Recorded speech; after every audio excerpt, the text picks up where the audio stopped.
Okay, now we just want to get a good inspection of the ring gear.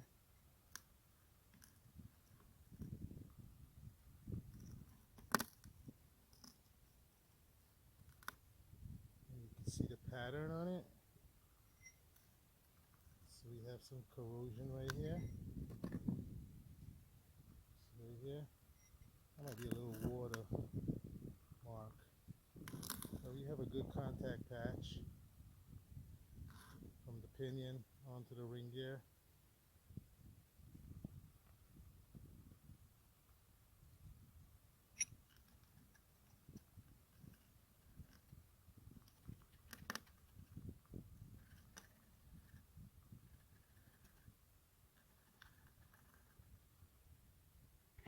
Look at this here.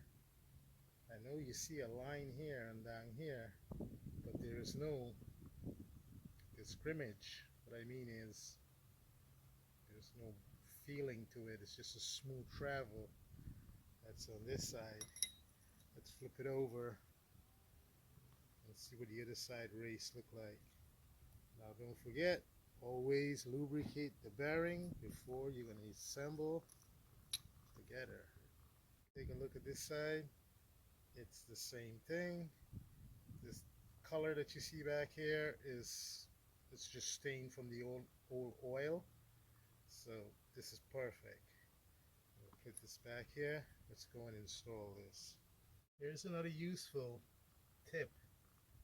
Use some grease for sticking those shim against the wall when you're going to be sliding that differential into there. Let's check that lash again. That's the lash between the two gear, the pinion gear and the ring gear.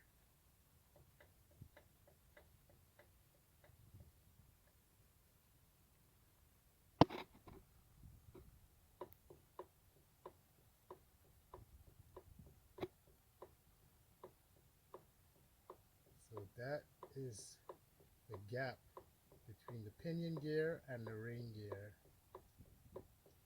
It might be a little excessive. Once you get the oil in there, it's going to take care of it.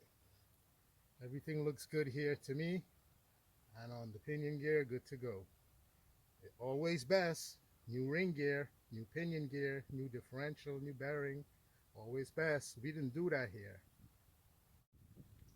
For the carrier bearing bolts, 75 foot-pounds on all of them.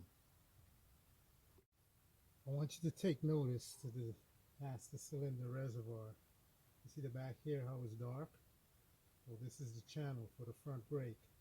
All this here that's empty in the front, that's for the rear brake. That's because all the fluid was drained out. So we still have brakes for the front. Now you're going to have to bleed the rear brakes. It's also recommended that you air bleed the front brake. Once you fill this area here with fluid, I want to take another look at, see this plastic garbage. So we have to replace this reservoir, even though the master cylinder, slave cylinder is good. And this line right here. The rear end differential has been completely reassembled and fixed.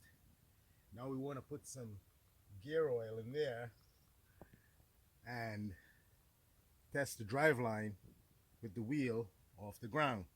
So we want to drive the drive line like the way it is right now, so we can get all the oil to lubricate in the differential and the axle. Now another thing with the axle, you don't need to remove this center cover to get the C-clip out from the axle for its removal.